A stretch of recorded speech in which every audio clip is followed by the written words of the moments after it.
Dans cette vidéo, nous allons voir comment gérer les rôles et affecter les utilisateurs au rôle qu'on aura créé. Donc concrètement, nous allons voir comment ajouter des rôles, comment ajouter des utilisateurs et les affecter à des rôles, et comment autoriser un rôle à accéder à une page. Supposons que dans notre application, nous avons trois rôles. Donc un rôle par défaut qui représente un utilisateur normal. Puis nous avons les deux rôles que schématisés ici. Un rôle que j'ai appelé manager et un rôle que j'ai appelé administrateur. Donc le manager va pouvoir ajouter des rôles, ajouter également des utilisateurs et les affecter au rôle, alors que l'administrateur va s'occuper de la gestion des articles et de la gestion des commandes. Donc l'utilisateur, lui, peut consulter les articles, donc faire des achats à travers un panier et convertir le panier en commande. C'est les vidéos précédentes qu'on a vues de gestion de panier. Alors, nous allons commencer par créer notre projet, donc un nouveau projet de type application web ASP.NET Core. Donc je vais laisser ce nom, web application 5. OK. Donc je sélectionne ici application web et puis sur authentification, je vais modifier l'authentification et sélectionner compte utilisateur individuel. OK. Donc notre application est générée.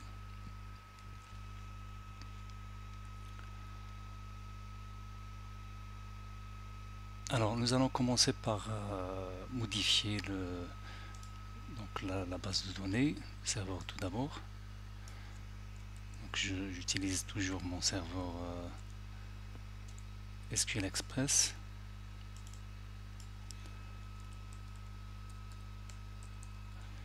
Et ma base de données, je vais l'appeler db role db role 2.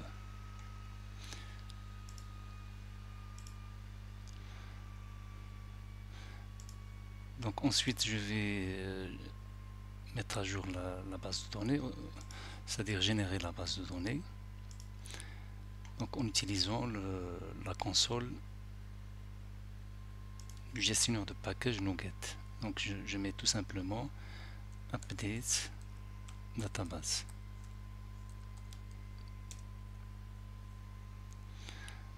Donc normalement une nouvelle base de données sera créée qui s'appelle donc comme je viens de l'écrire sur appsitting, elle s'appelle donc dbrol 2.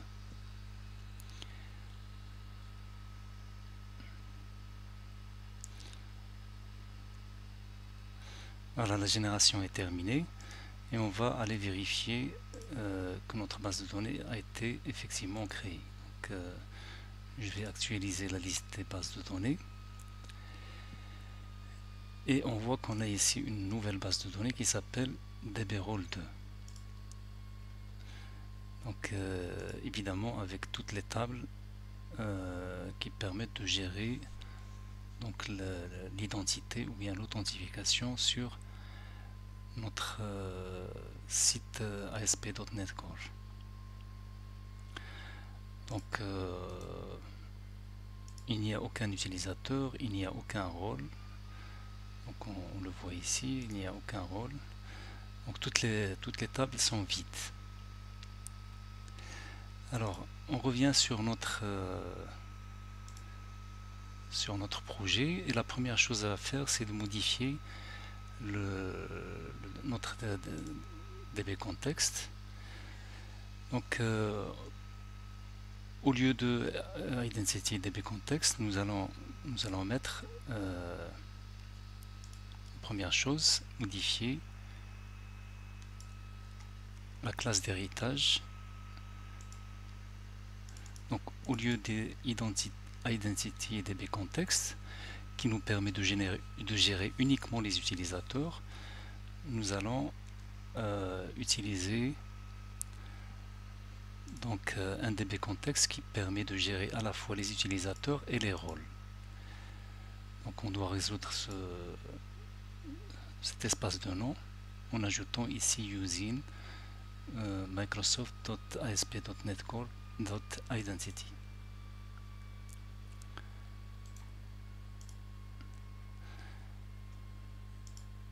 Alors la deuxième chose à faire, c'est également de modifier le service au niveau de Startup. Donc nous avons un service ici qui permet d'ajouter l'identité par défaut, c'est-à-dire le gestionnaire d'identité par défaut, qui se résume uniquement à la gestion des utilisateurs. Donc nous allons ajouter ici un service qui va nous permettre de gérer à la fois les utilisateurs et les rôles.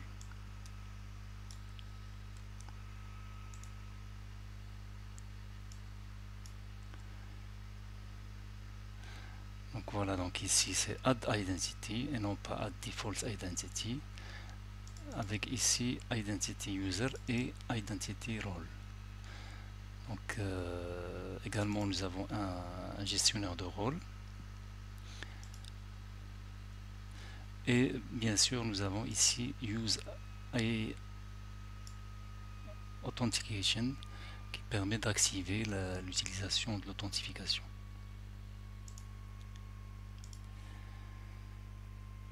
Bien, donc c'est tout ce qu'il faut faire comme paramètre au niveau de Startup et du DB Context. Alors maintenant nous allons ajouter des pages. Donc nous allons tout d'abord ajouter ici un dossier que je vais appeler Manager, avec une page d'index. Donc j'ajoute également une page Razor que je vais appeler index.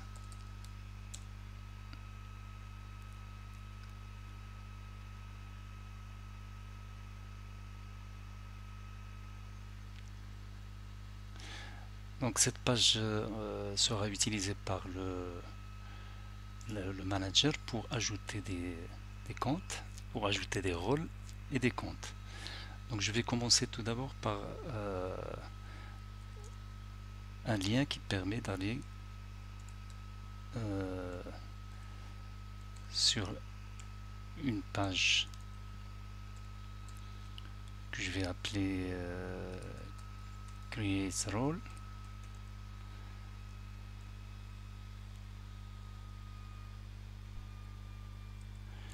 Créer un nouveau rôle.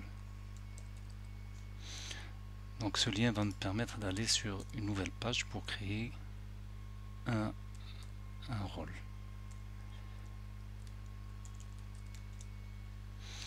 Donc je vais ajouter également un autre lien qui me permet d'aller créer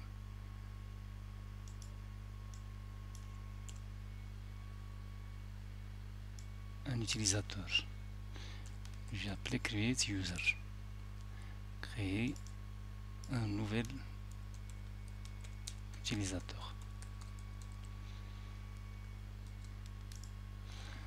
Donc voilà, c'est tout ce qu'on a sur notre page index. Alors je vais également modifier le menu pour qu'on puisse aller sur la page index. Donc, je vais mettre ici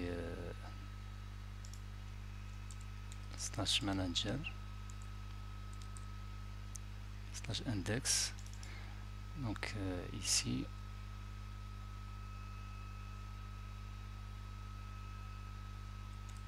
je vais l'appeler également manager. Donc pour avoir une page d'accueil vide, je vais supprimer tout ça.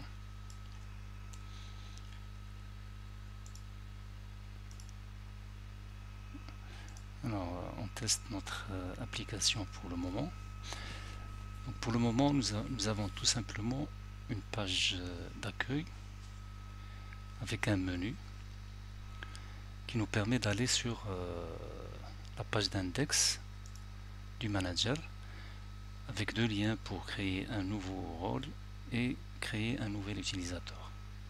Donc on va aller développer la page de création d'un nouveau rôle.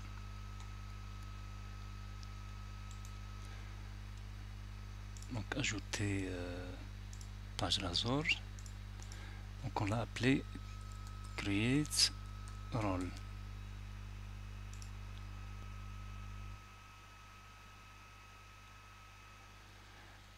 Donc sur la page create role, je vais mettre ici tout simplement création d'un nouveau rôle. Et puis je vais ajouter un formulaire.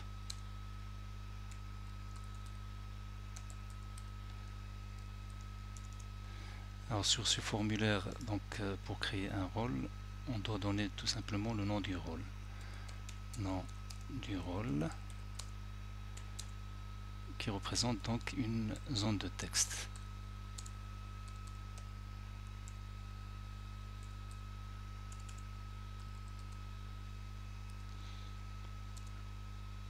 Name égale rôle.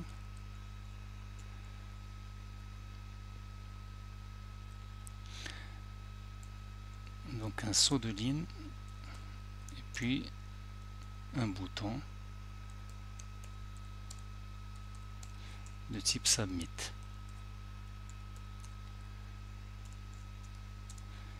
Donc value égale créer. Voilà donc un simple formulaire avec une zone de texte et un bouton de commande pour lancer la création du rôle. Donc je lance l'exécution. Pour le moment, nous avons toujours la page d'accueil avec un menu. On va pouvoir passer à la page d'index du manager et puis créer un nouveau rôle qui nous mène sur la page de création d'un nouveau rôle. Donc là on va taper le nom du rôle et on va cliquer sur créer. Donc maintenant on va passer au code de création du rôle. Donc on va le faire avec la méthode on doit ajouter ici une méthode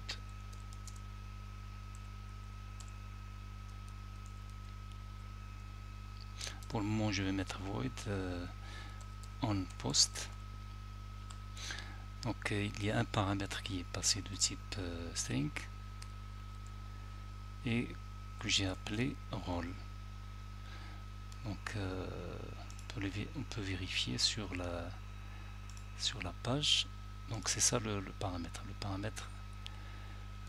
rôle. Donc je vais mettre payroll, comme ça on fait la différence. Donc payroll, donc il s'appelle payroll, c'est un paramètre. Et puis donc on va mettre le code de création du rôle. Alors pour mettre le code, nous avons besoin de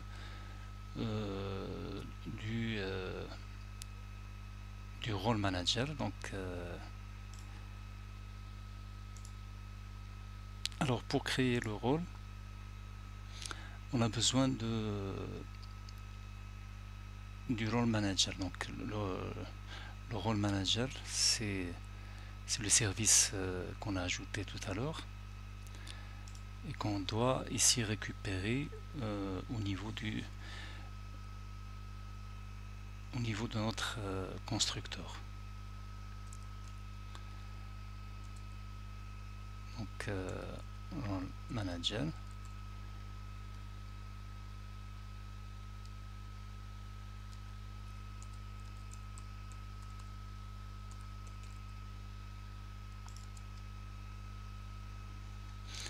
Je vais mettre ici private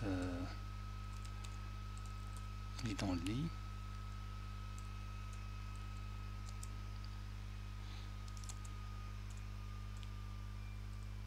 Je vais l'appeler role manager. On doit résoudre cette référence.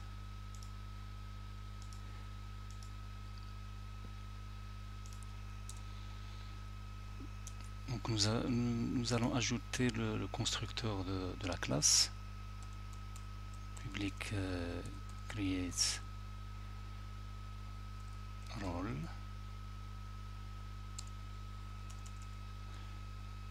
Modèle, c'est ça. Qui va accepter en paramètre notre role manager, que j'appelle ici role manager. Donc il nous reste à initialiser notre variable ici locale avec le paramètre role manager. Donc voilà, donc là nous avons récupéré au moment de l'instanciation de la méthode avec le constructeur, on a récupéré le gestionnaire de rôle. Donc ce gestionnaire de rôle va nous permettre d'ajouter un nouveau rôle. Donc à l'aide de la méthode ici, donc on va copier ce code, on va l'expliquer par la suite. Alors on commence par créer un nouveau rôle, donc identity role égale new identity role, et on lui passe le nom du rôle qu'on a récupéré ici au niveau du paramètre. Et puis donc ici on utilise le gestionnaire de rôle pour créer le rôle. On récupère ici le résultat après la tentative de création, puisque la tentative de création peut échouer, donc on va voir sur le résultat. Donc si on a succeeded, ça veut dire que le rôle a été correctement créé. On va retourner à la page d'index. Donc ici on va mettre action result comme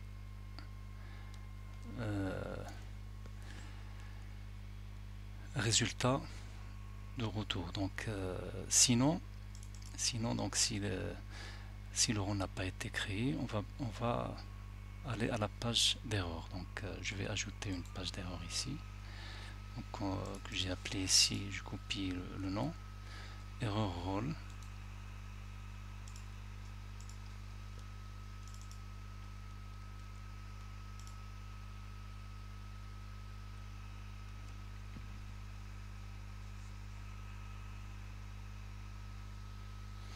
Donc on va mettre tout simplement ici impossible de créer ce rôle.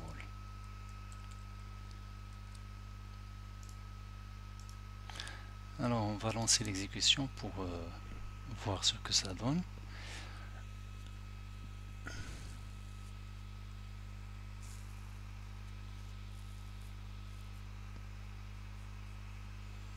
Donc allons sur la page d'index du manager, créer un nouveau rôle. Donc on va appeler le rôle administrateur. On va cliquer sur créer. Donc puisqu'on est revenu à la page d'index, cela signifie que le rôle a été correctement créé. Donc on peut vérifier ça sur la base de données. Donc sur la table rôle, en principe nous avons un nouveau rôle qui a été ajouté, qui s'appelle administrateur.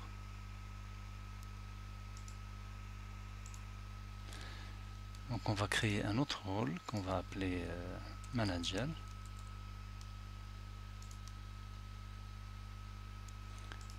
on vérifie. Maintenant nous avons deux rôles, manager et administrateur.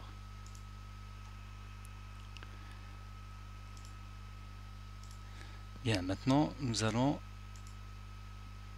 arrêter l'exécution et passer à la page de création des utilisateurs. Donc je vais ajouter une nouvelle page. Alors comment on a appelé cette page? Sur la page d'index, nous l'avons appelée create user.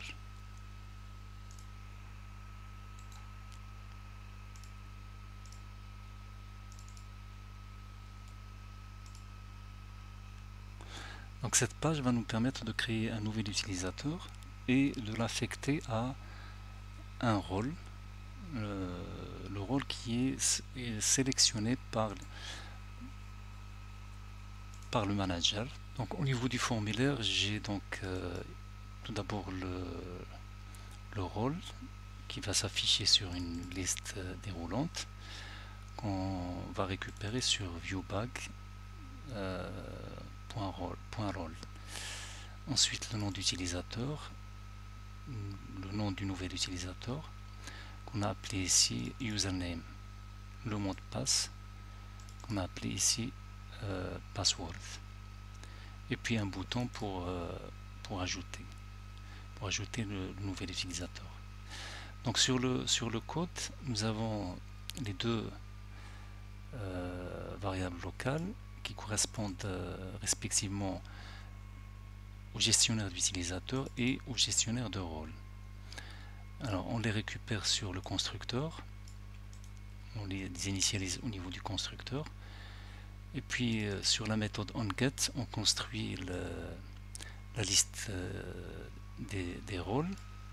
Donc on récupère la liste des rôles avec la requête link from c_in_role_manager.role select c.name parce qu'on a besoin uniquement du nom du rôle.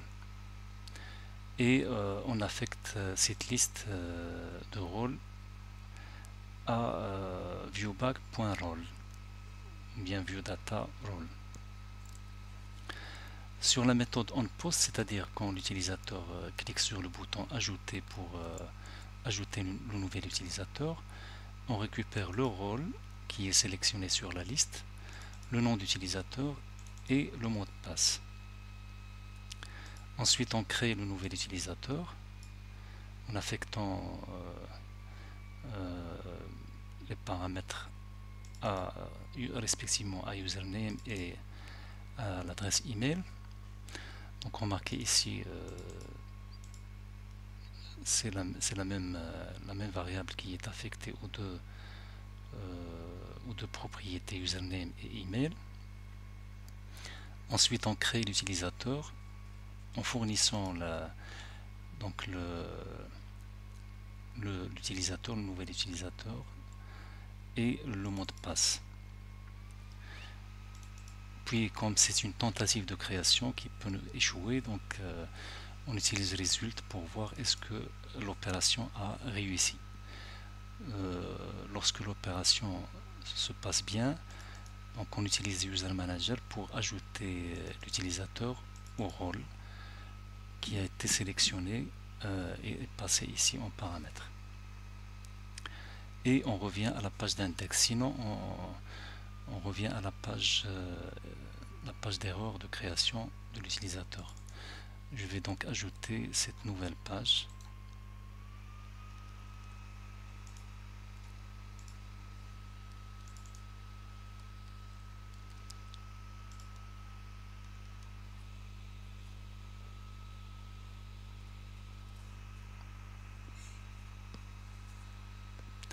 Donc sur cette page, on va afficher tout simplement erreur de création du nouvel utilisateur.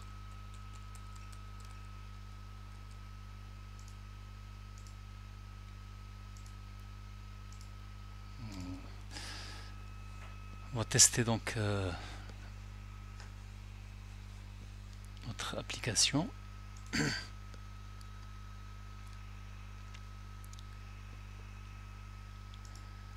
Donc toujours sur la page manager, on va aller créer un nouvel utilisateur. Là vous remarquez qu'on a ici une liste déroulante qui permet de sélectionner un rôle. Donc je sélectionne le rôle administrateur. je l'appelle admin, et puis le mot de passe admin, donc c'est gmail.com par exemple, le mot de passe est ajouté.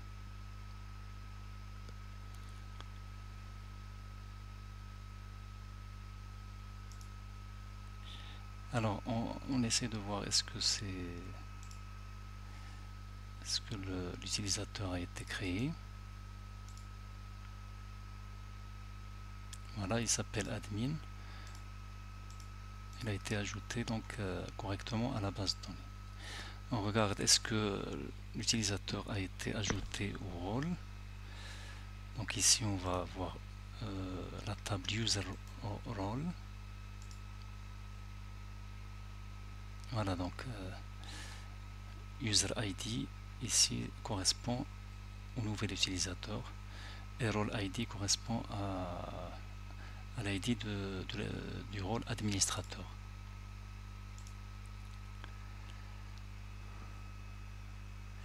Alors on va créer un autre utilisateur qu'on va appeler donc un utilisateur qui appartient au rôle manager.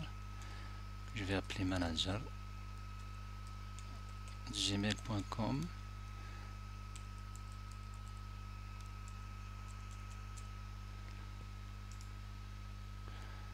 Donc on regarde sur la base de données.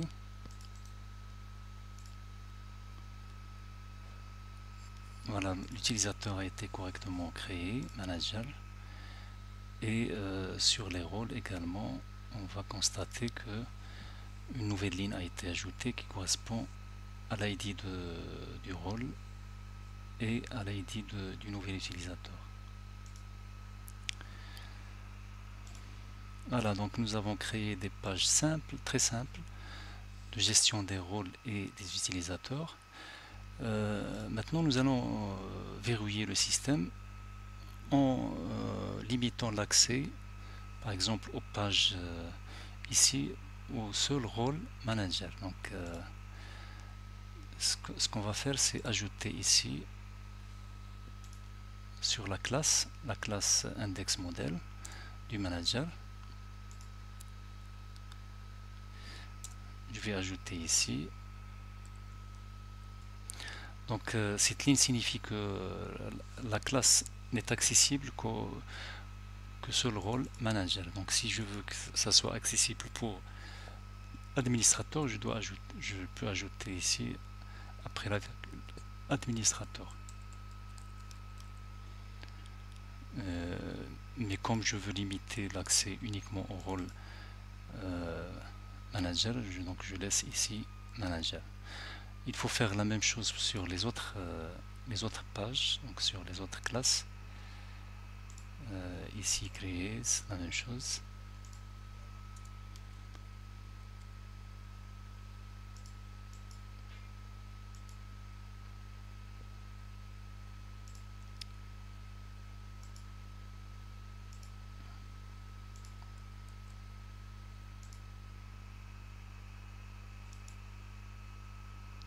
Create user également.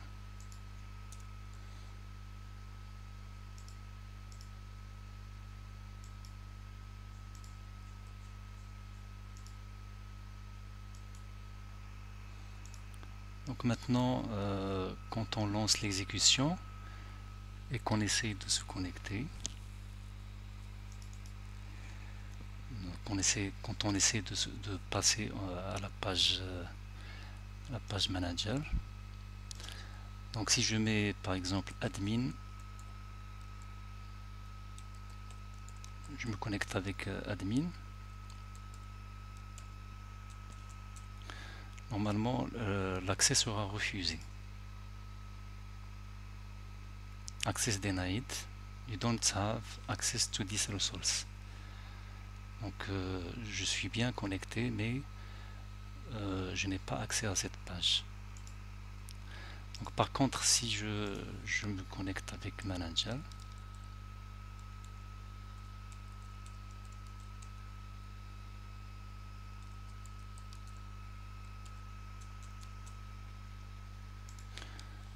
Donc on voit qu'on est autorisé à accéder à la page index et également aux autres pages